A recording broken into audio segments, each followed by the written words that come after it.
변화시켜 모든 두려움 사라질 때 주의 일을 보겠네. 황폐한 땅 한가운데서 주님만을 알게 되리. 주님을 볼 때 모든 시선을 주님께 드리고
하나님은 영이시니 예배하는 자가 영과 진리로 예배할지니라.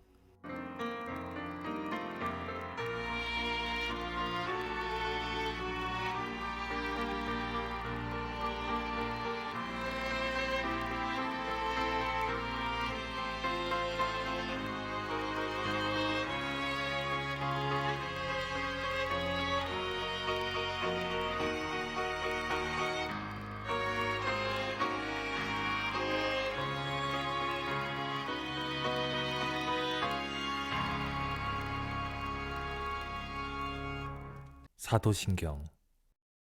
나는 전능하신 아버지 하나님, 천지의 창조주를 믿습니다. 나는 그의 유일하신 아들, 우리 주 예수 그리스도를 믿습니다. 그는 성령으로 잉태되어 동정녀 마리아에게서 나시고 본디오 빌라도에게 고난을 받아 십자가에 못 박혀 죽으시고 장사된 지 사흘 만에 죽은 자 가운데서 다시 살아나셨으며 하늘에 오르시어 전능하신 아버지 하나님 우편에 앉아 계시다가 거기로부터 살아있는 자와 죽은 자를 심판하러 오십니다.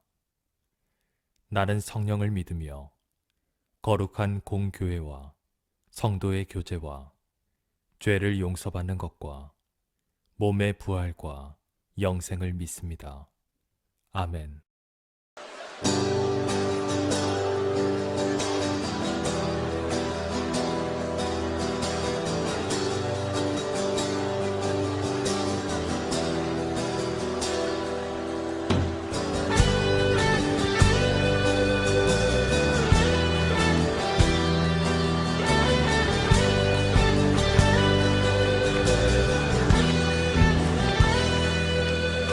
이 땅 위에 오신 하나님의 본체 십자가에 달리사 우리 죄 사하셨네.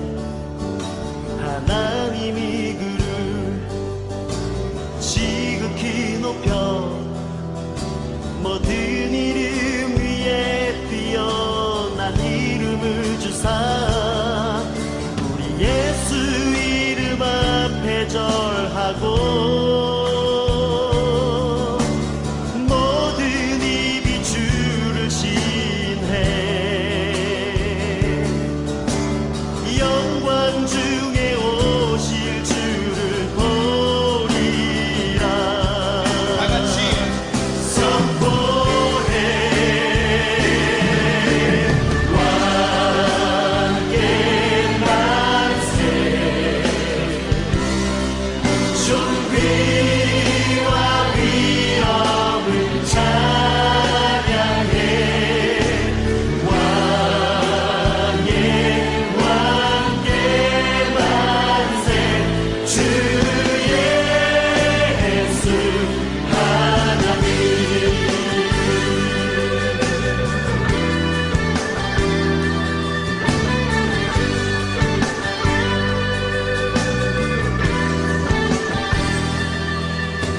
우리 고백하네. 주님 오실 그날 다시 사신 왕의 영광 이 땅을 비추네. 사단의 권세는 주 앞에 무너져 생명과 진리의 주권 새가 잠겼도다. 우리 예수 이름 앞에 절하고 모든 입이 주를 신해. 영광 중에 오실 주를 보리라. 선포해.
마태복음 2장 1절에서 12절.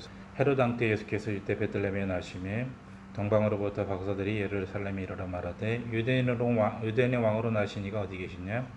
우리가 동방에서 그의 별을 보고 그에게 경배하러 왔노라 하니 헤롯 왕과 온 예루살렘이 듣고 소동한지라. 왕이 모든 대제사장과 백성의 서기관들을 모아 그리스도가 어디서 나겠느냐 물으니 이르되 유대 베들레헴 이오니 이는 선지자로 이렇게 기록된 바 또 유대 땅 베들레헴아 너는 유대 고을 중에서 가장 작지 아니하도다. 내게서 한 다스리는 자가 나와서 내 백성 이스라엘의 목자가 되리라 하였음이니이다. 이 헤롯이 가만히 박사들을 불러 별이 나타난 때를 자세히 묻고 베들레헴으로 보내며 이르되 가서 아기에 대하여 자세히 알아보고 작고도 내게 구하여 나도 가서 그에게 하게 하라. 박사들이 왕의 말을 듣고 갈새 동방에서 보던 그 별이 문득 앞서 인도하여 가다가 아기 있는 곳 위에 머물러 서 있는지라. 그들이 별을 보고 매우 크게 기뻐하고 기뻐하더라. 집에 들어가 아기와 그의 어머니 마리아가 함께 있는 것을 보고 엎드려 아기께 경배하고 보배합을 열어 한금과 유향과 몰약을 예물로 드리니라. 그들이 꿈에 헤롯에게로 돌아가지 말라 지시함을 받아 다른 길로 보게 돌아가니라. 우리 성탄절을 맞이해서 우리의 삶의 성탄의 의미에 대해서 생각을 하려고 합니다. 여러분, 성탄절 하면 생각나는 것이 무엇입니까? 여러 가지 많은 것들이 있지만 우리 아이들, 학생들한테 물어보면 크리스마스 트리, 산타클로스 또는 선물, 카드. 우리 예전에는 카드를 많이 했지만 요즘에는 여러 가지 다양한 웹들을 통하여서 이제 인사하게 되는데, 어쨌든 우리에게 있어서 성탄하면 생각나는 것들이 많이 있을 것이라고 생각을 해봅니다. 우리는 본문을 통해서 우리는 진정한 성탄의 의미를 좀 다시 한번 생각을 하려고 합니다. 세 가지로 간략하게 설명을 드리겠습니다. 첫 번째는 예배입니다. 성탄의 의미는 예수 그리스도를 예배하는 것이죠. 여러분, 성탄 그러면은 어떤 의미를 가지고 있습니까? 성탄절 하면은 가장 먼저 우리 본문의 사건을 통해서 바로 예배하는 자가 찾아오고 있다는 것입니다. 여러분, 우리가 알고 있는 것처럼 예수님께서 탄생하실 때 양을 치던 목자들이 찾아와서 예배를 드렸습니다. 정식으로 격식을 바쳐서 예배한 건 아니지만 또 오늘 본문에 보게 되면 동방 박사들이 와서 예배를 드렸습니다. 그들은 이스라엘 동방, 그러니까 지금으로 말하면 이란과 이라크죠. 당시로는 바벨론 혹은 페르시아 지역으로 추정할 수 있겠습니다. 그들이 별을 보고 예수님을 찾아오게 되는 이 사건입니다. 유대인의 왕으로 나신 이가 있다는 것을 알게 되고 그에게 경배하기 위해서 그리고 예루살렘까지 찾아온 것입니다. 그들은 아마 자기들이 살고 있던 곳의 유대인들을 통해 장차 유대인과 온 인류를 구원하실 메시아 왕이 올 것이라는 말을 전해 들었던 것 같습니다. 그러다가 특별한 별을 보고 저 별이 유대인의 왕으로 나신 이의 별이라고 확신하여 그곳까지 찾아온 것입니다. 그리고 결국은 아기 예수님을 만나게 되고 그분께 예배하는 장면을 우리가 본문을 통해서 알 수 있겠습니다.